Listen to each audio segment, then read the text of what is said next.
kama milango ikiendelea kufungwa, nionyeshe ile ambayo tayari umeifungua. Mungu, ikiwa nitavunjika, hivyo ndivyo alivyo na habadiliki. Ni yeye yule jana, leo na hata milele. Amen. Bwana amenijalia ujumbe mfupi tu siku ya leo, nami nataka nishare na ninyi ndugu zangu. Haleluya. Tutoke mahali hapa tukiwa wabarikiwa wa Bwana. Amen. Wagalatia sura 4 kuanzia mstari wa 1 hadi wa 4. Wagalatia sura ya 4 kuanzia mstari wa 1 hadi wa 4. Nasoma kwa uwezo wa Bwana.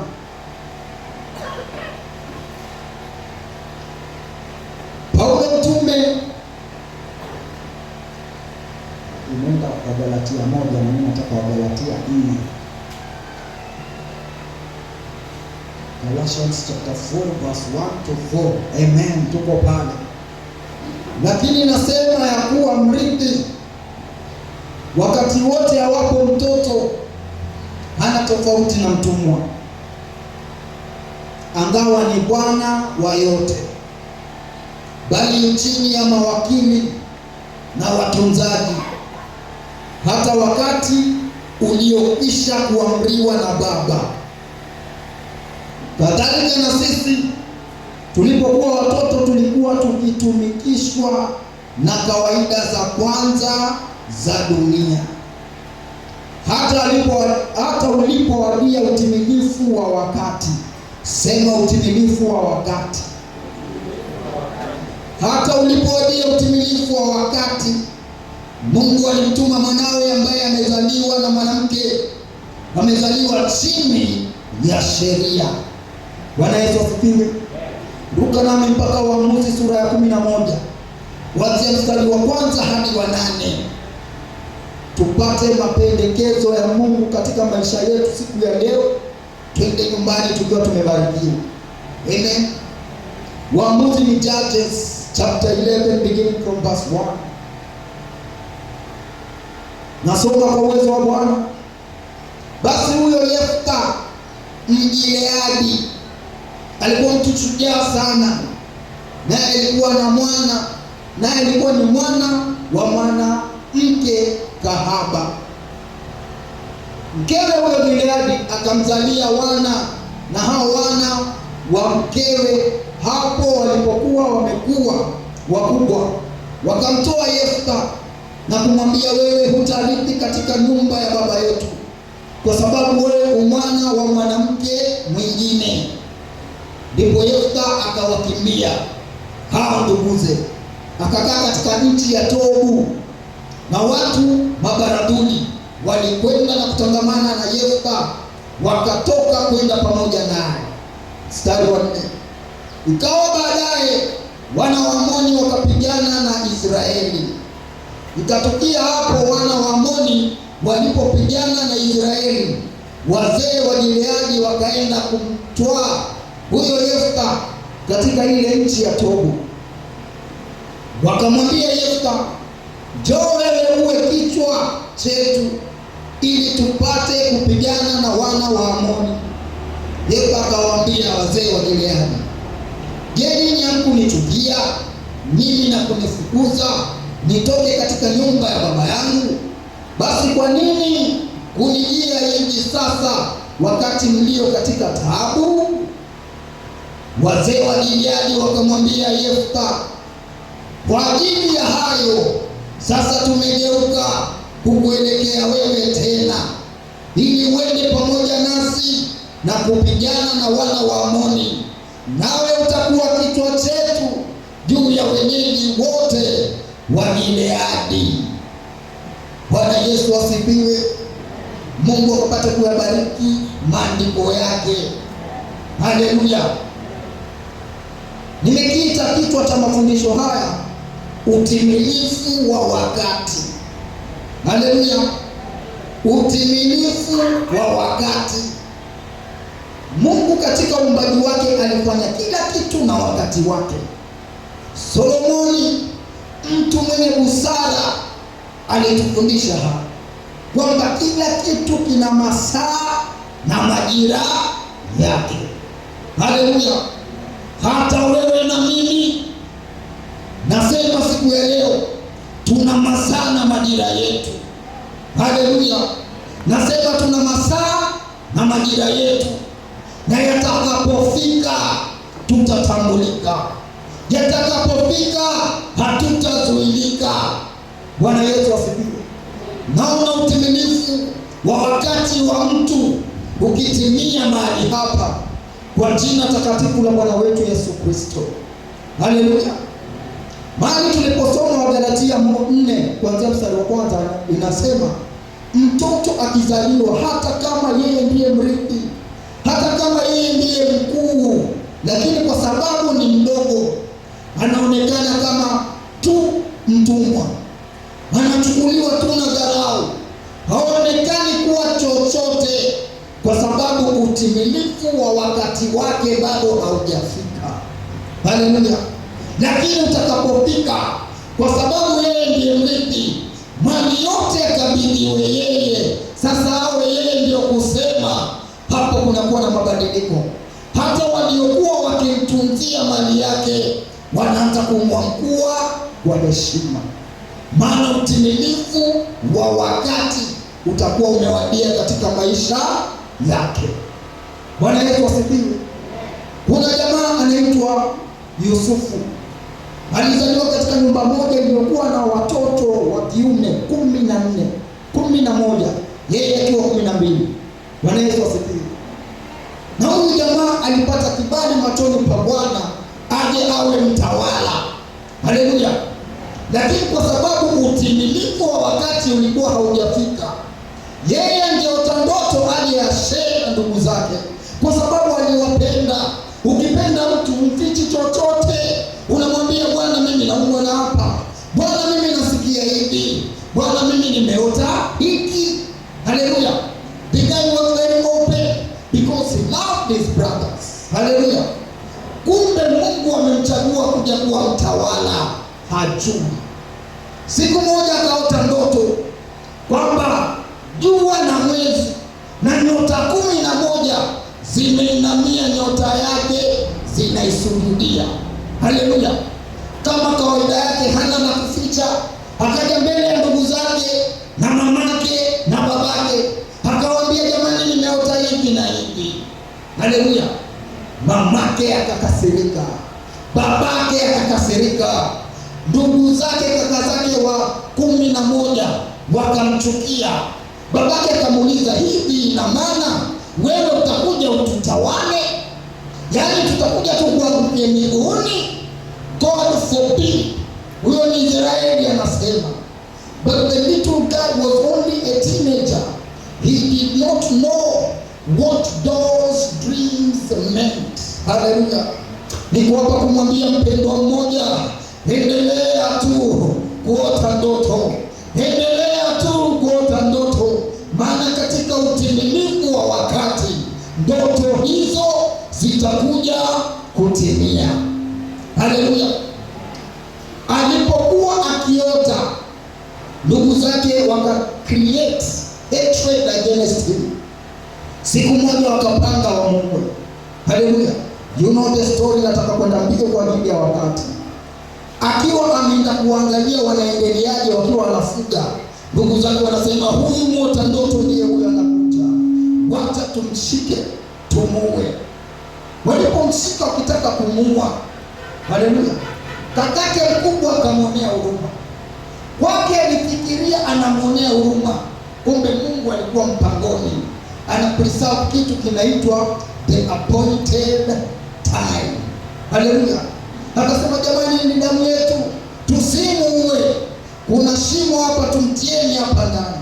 Alafu akifungua macho kaona Waishmaeli wale wanakuja, akasema, hata tusimwache shimoni, wacha tumtoe tumuuze kwa Waishmaeli, alafu tuone ndoto zake zitakuwaje akiwa ameenda na Waishmaeli. Bwana Yesu asifiwe.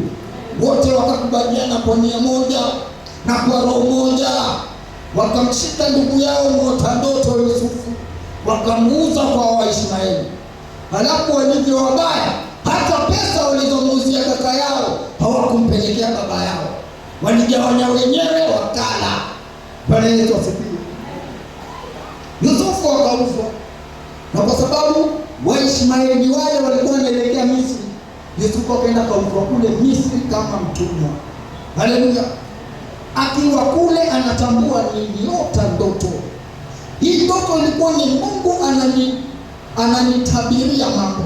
Sitakata tamaa mpaka maono yangu yatimie, mpaka ndoto yangu itimie. Bwana Yesu asifiwe. Akaanguka mikononi mwa mfanyabiashara mmoja anaitwa Potifa. Haleluya. Akawa mfanyakazi wa ndani katika nyumba yake, lakini kwa sababu kibali cha Bwana kilikuwa juu yake, huyu Potifa na biashara zake, chochote alichofanya alinawiri kwa ajili ya Yusufu. Haleluya.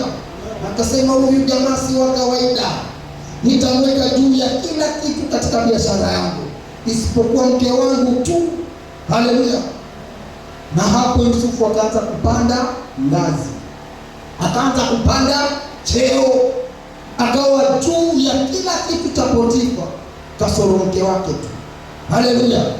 Mke wake kuona kibali kilichokuwa juu ya Yusufu akaanza kumtamani. You know the story. Kutokea hapo Yusufu akashuka ngazi tena mpaka jela.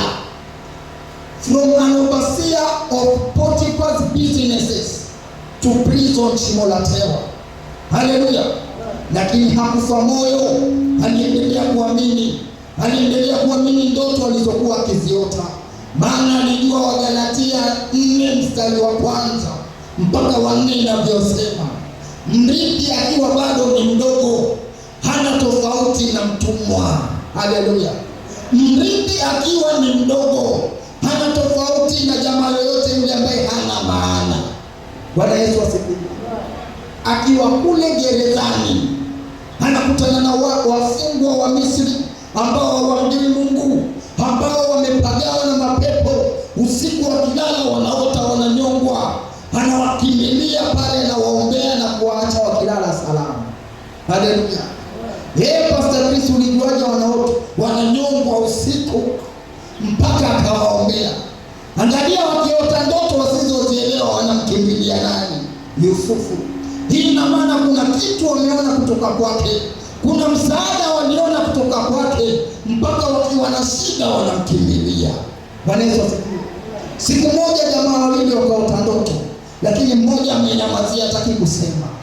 Mmoja maskini na mwashawasha akasema, Bwana, mimi nimenyamaza, nimeshindwa, nimekuja kukuelezea ndoto yangu, nielezee upambanuzi wake, ufafanuzi wake inamaanisha nini?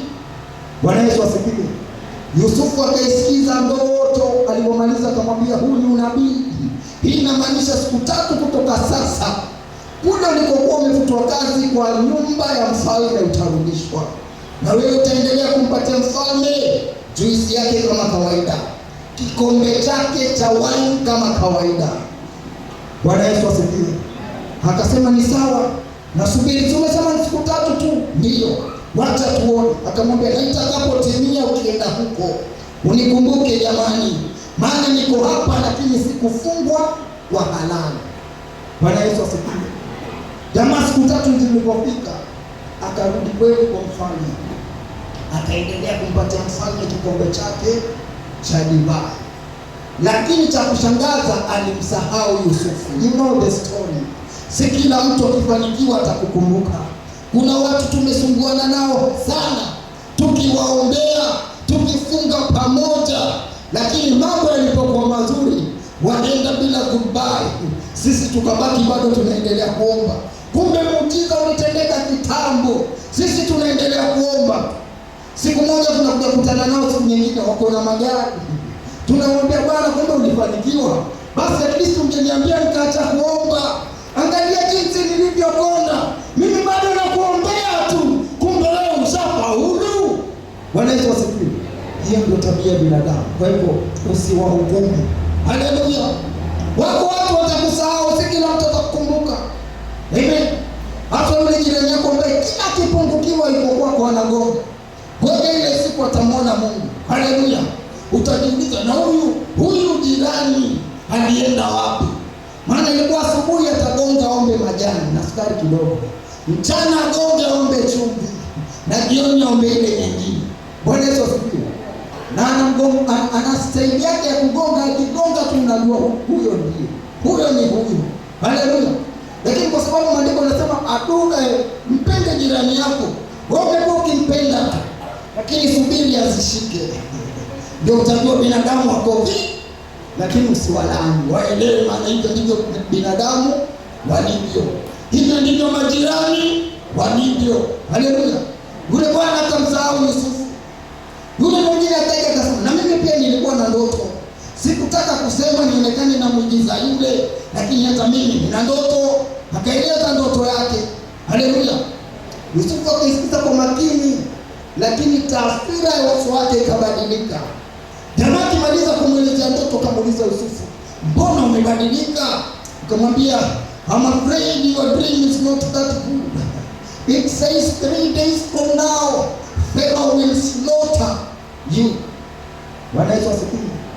Na akamwambia, tusubiri baada ya siku 3 itatimia. Na kweli baada ya siku 3 ilitimia. Baada ya kutimia sasa, mfalme mwenyewe akaota ndoto asipate kuifafanua. Akaita magicians wote wa Egypt. By then Egypt was a superpower country. It had astrologers. It had witch doctors and witchcraft. Haleluya.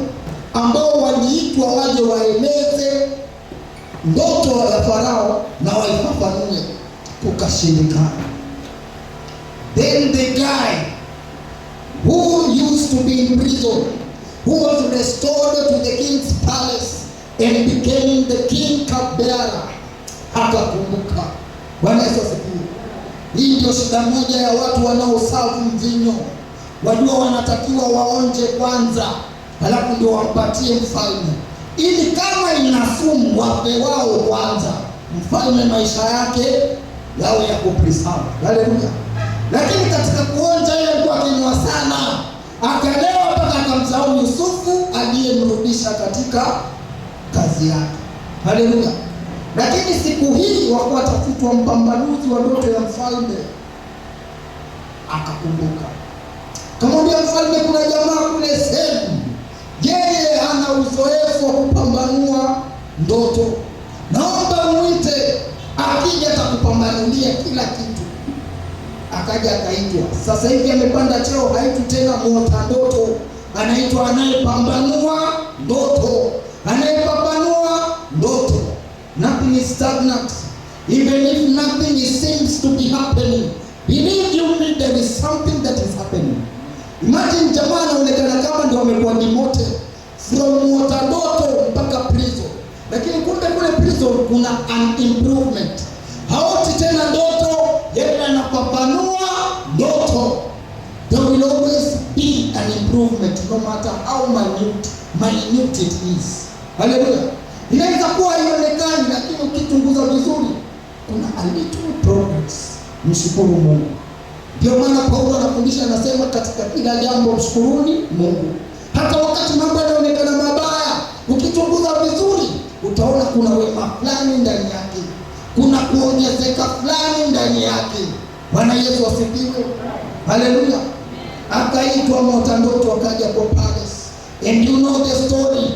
Kutoka pale Yusufu akabadilika. Hakuwa tena muota ndoto, hakuwa tena mpambanuaji wa ndoto, but the guy became a prime minister. Ndoto yake aliyekuwa ameiota utotoni akiwa teenager ikatimia. Bwana Yesu asifiwe. Akaja akawa mtawala, a prime minister over the entire land of Egypt. Bwana Yesu asifiwe. Siku moja kukawa na njaa, ulimwengu mzima ukakosa chakula isipokuwa Misri peke yake. Mataifa yote yakaja Misri kuja kuomba chakula, including ndugu zake na walipokuja wakaona ni Yusufu kaka yao ndio yuko in charge of the treasury, walianguka wakamsujudia, ndoto yake ikawa imetimia. Haleluya! Ni kwamba kumwambia mtu haijalishi uko vipi, ni swala la muda tu.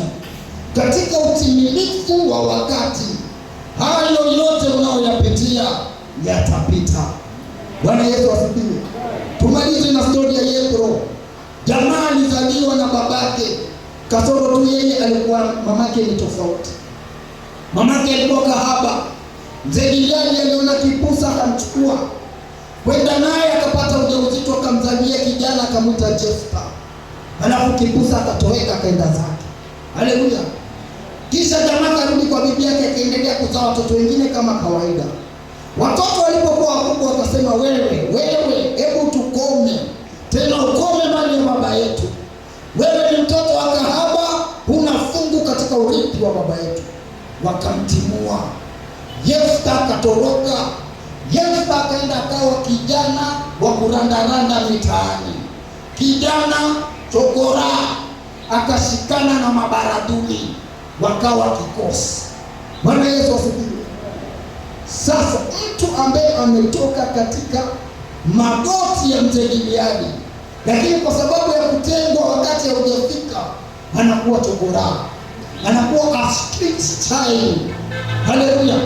Anakuwa mtoto wa kurandaranda mitaani, maana wakati wake ulikuwa haujafika. Lakini kuna siku moja ilitimia. Bwana Yesu asifiwe. Waamoni wakawavamia Waisraeli, wakataka kupigana na wao. Viongozi wa Israeli wakapima maji na unga, wakaangalia, wakaona unga huu kidogo, maji ni mengi. Tukisema hii sima tunaipika hivyo haitaiva, lazima tutafute unga mwingine tuongeze. Haleluya. Hapo baadhi yao wakamkumbuka Yefta, wakasema, mnakumbuka jamaa mmoja alizaliwa na baba yetu lakini sio mama yetu. Sasa hivi amekuwa kijana shupavu, ana jeshi lake linaliongoza kule mitaani. Kwa nini tusipate usaidizi kutoka kwake? Haleluya. Na wazee wakatumwa, wakaenda, wakafika mahali kwenye nyumba kuu ambayo haishi watu na ndani yake haina vitu vyovyote. Bwana Yesu asifiwe. Wakaona tu maboksi yametandikwa pale na wanaume wanalala pale. Wakifika wakamwona Yefta, jamaa amekuwa na miraba minne sasa. Haleluya. Wakamwamkia, wakamsalimia, halafu wakamuuliza, tunaomba uje tusaidie, tumekumbana na vita, Israeli iko taabani, inataka kupigana na Waamori, lakini hatuna uwezo. Tukiangalia jeshi la Waamori hatutoshi mboga. Tunaomba wewe na timu yako mje mtusaidie. Jefta akakumbuka, akasema, si ninyi ndio mlinitenga, si ninyi ndio mlinifukuza, mkasema sina sehemu katika urithi wa baba yenu, iweje leo mmenikujia? Akasema, hayo yasahau, yaliyopita si ndwele, wacha tujange haya ambayo yako hapa, sio yajayo. Haya, halafu yajayo pia tutakwambia. Akauliza, na haya ni gani? Haya tutakuweka kichwa katika vita, na tukimalizana na vita utaendelea kubaki kuwa kichwa, utaongoza taifa la Israeli katika vita. The guy akasema, this is the moment I've been waiting for. Haleluya. Utimilifu wa wakati ukawa umetimia katika maisha ya Jefta. Ni kwamba kumtangazia mtu, kuna utimilifu wa wakati katika maisha ya mtu, unaenda kutimia muda mfupi kutoka sasa, sio muda mrefu kutoka sasa. Sijui wamekuwa wakikuchukulia vipi, sijui wamekuwa wakikuonaje, lakini huo muda hauko mbali. Utimilifu wa wakati unaenda kukufikia. Bwana Yesu asifiwe. Pengine ni landlord ama landlady amekuzoea vibaya, kile ikifika tarehe 5 hata apiki simu amefika na kufuli yake, hajui kama siku hiyo una pesa utalipa. Yeye anafunga tu alafu anaenda. Ni madharau anakufanyia. lakini kwa sababu utimilifu wa wakati haujafika. Haleluya! Utakapofika, huyu anayekufungia, huyu agent aliyekuzoea vibaya atakuja kukutana na wewe mahali, ashangae ni wewe ama ni pacha wako. Bwana Yesu asifiwe. Kila mtu ana nyakati zake za utimilifu wa nyakati. Kila mtu ana wakati wake wa utimilifu wa wakati. Usipambazwe na kile anachopitia mwanadamu saa hizi. Wakati wake utakapofika utamshangaa. Wakati wake utakapofika utamheshimu. Bwana Yesu asifiwe. Na nikopa kutangazia mtu, utimilifu wake wa wakati hauko mbali. Sijui ni nani naongea naye, lakini nimetuma nikuambie, unapokuwa mdogo, ingawa wewe ndiye mrithi, unachukuliwa kama mtumwa, unachukuliwa kama wewe si lolote, sio chochote. Lakini jitie moyo mpendwa, jitie moyo ndugu, jitie moyo dada, maana utimilifu wa wakati wako hauko mbali. Very soon wanaenda kukushangaa. Very soon wanaenda kuulizana, ni wewe ama tusubiri mwingine? Bwana Yesu asifiwe. Hapo wakiulizana, itakuwa utimilifu wa wakati wako utakuwa umetimia. Na niko hapa nikwambie, huo utimilifu wa wakati wako hauko mbali mpendwa. Machozi uliolia, vita ulivyopigana, kufunga ulikofunga mpaka suruali zikawa hazikutoshi zinavuka, sio bure. Bwana alikuwa anaona, na Bwana yuko karibu kukulipa. Bwana yuko karibu kukuingiza katika utimilifu wa wakati wako. Haleluya. Inamisha kichwa chako tukapate kumshukuru Mungu, maana very soon anatuingiza katika our appointed time. Haleluya. Baba, ninakushukuru, Masia ninakutukuza. Mungu wa mbinguni, naliinua jina lako, maana ni wewe unaingiza mja wako katika utimilifu wa majira yake, katika utimilifu wa wakati wake. Bwana, unatujua tulivyo na yale tuliyoyapitia unayajua. Wako watu wametucheka, wako watu wametudhihaki, wako watu wametudharau, wako watu wametufanyia vitendo visivyo vya kawaida, kwa sababu tu wakati wetu ulikuwa bado, utimilifu wa wakati wetu ulikuwa bado. Lakini wewe unayeturithisha ufalme wako na kila kitu unatuongezea.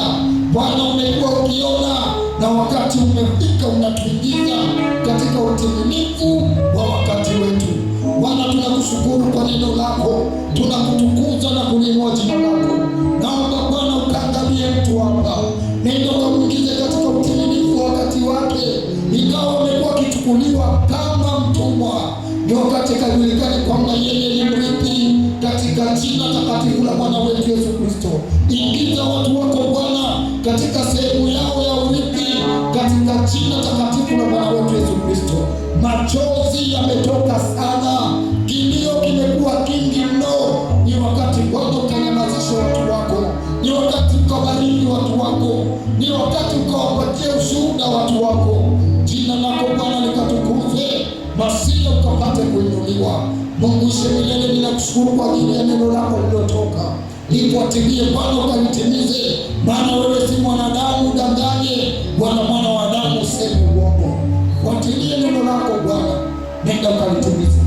Tunakuja mbele zako Bwana na dhabihu tunakutolea, tunaomba Bwana ukazipokee. Tunapokutolea tu Bwana, ingiza mtu katika utimilifu wa wakati wake.